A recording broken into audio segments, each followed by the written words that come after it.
Good morning, y'all. Happy Sunday. Let Auntie share some nuggets with you all on today. Somebody need to hear what I have to say. If it's just one person, I've done a good service. Let me tell you this right here. Don't allow that competitive spirit to cause the joke to be on you. This morning, I got to thinking about my relationship with my now husband in the beginning of our relationship 10 years ago. I should have ran for the hills 10 years ago.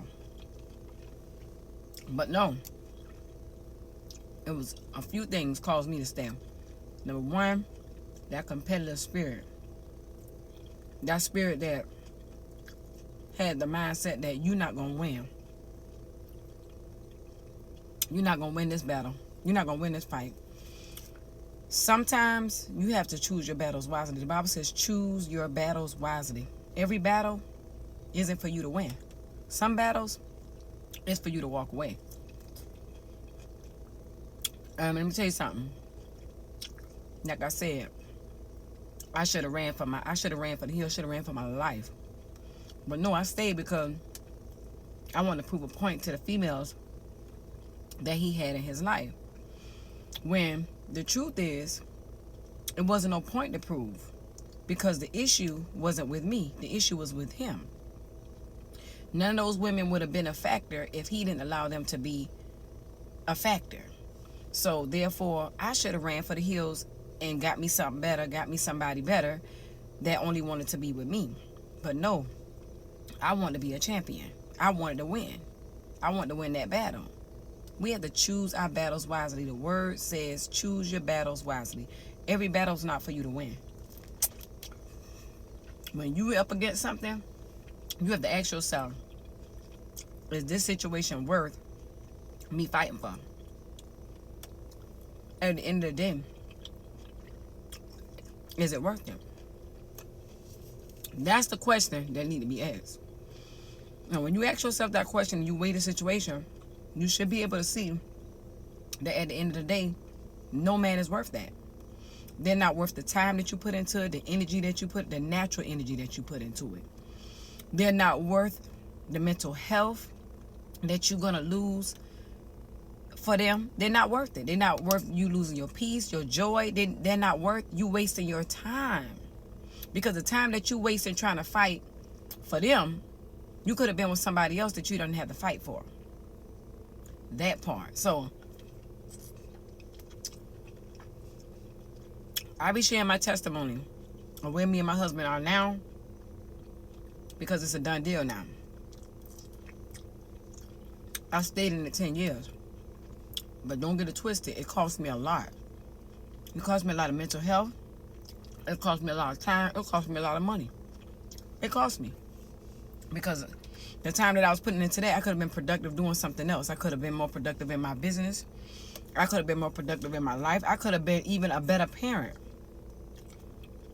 When you with the man and he's not with you, but y'all just under the same roof, and you got kids, it affect your kids, it affect everything. It affect every part of your life. So at the end of the day, that man, he's not worth it. He's not. He's not worth it.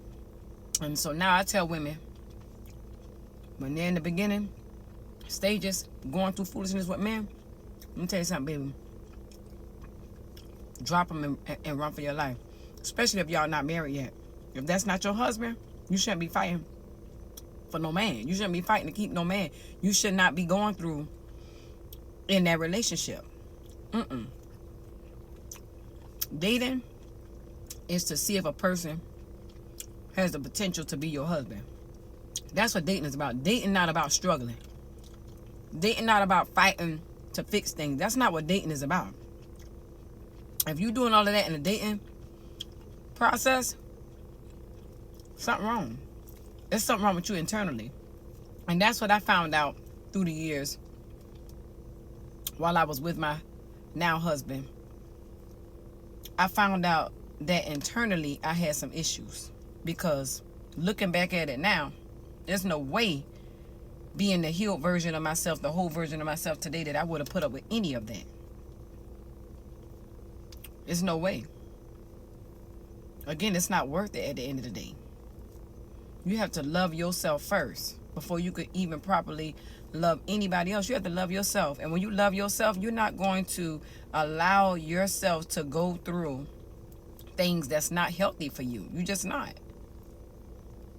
A significant other is supposed to be an addition to your life to make life better for you, not bring your life down. So y'all listen to y'all auntie on this morning. If you in that situation and that man got different females, he not paying you no attention, you having to run behind him for time, you got to tell him he not spending time with you, you got to chase him down, and you got to, get him to feel some type of way about not calling you throughout the day. You got to, tell him how to treat you. That man don't care about you. That man don't love you. That man don't love himself. Because you know what I found out in them 10 years that I was with my husband, going through all of this stuff? He didn't love himself. He was abusing his own self. Any man out here running with different females and dogging females out, they don't respect themselves. Because they dogging themselves out as well. So, you got to choose yourself. Choose yourselves, lady. Choose yourselves, ladies. These oranges are so good. I'm telling you. Don't waste your time. Like Nia said, I got a championship ring. I do. Because I definitely won a fight. I was in a fight. Won the fight. But at the end of the day, I tell my husband this so I can say it to you.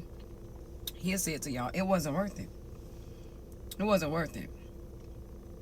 It wasn't worth it. The only thing that came out good in this whole situation is that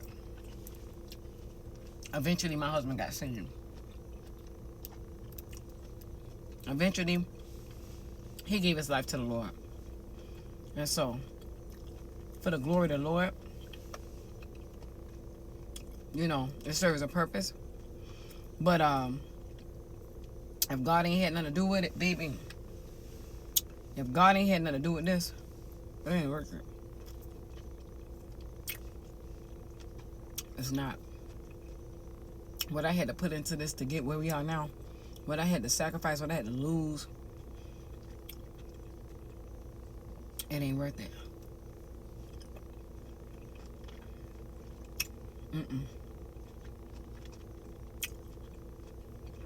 But where we are now, I'm grateful because it was my choice to stay. And I chose to stay. And it is what it is.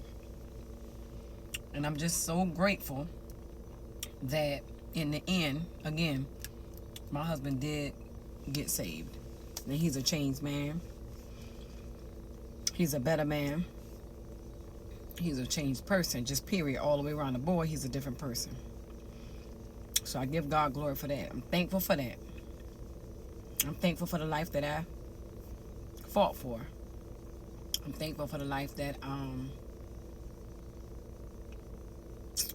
God anointed me upon my request to win this battle. I'm thankful. I am. But at the same time, if I could do it all over again, I would have ran for the hills and chose myself, because a lot was sacrificed. So I just, again, want to be clear and make sure there's no confusion for the young ladies that's seeing my testimonies that feel like, oh, I could be like Auntie. Oh, I could fight for my man like Auntie.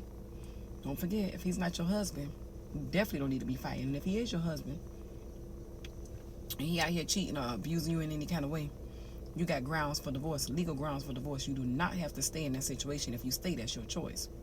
It's not that you are bound to that marriage, because God made a way of escape for us. Because the God we serve, he hates oppression. He hates oppression.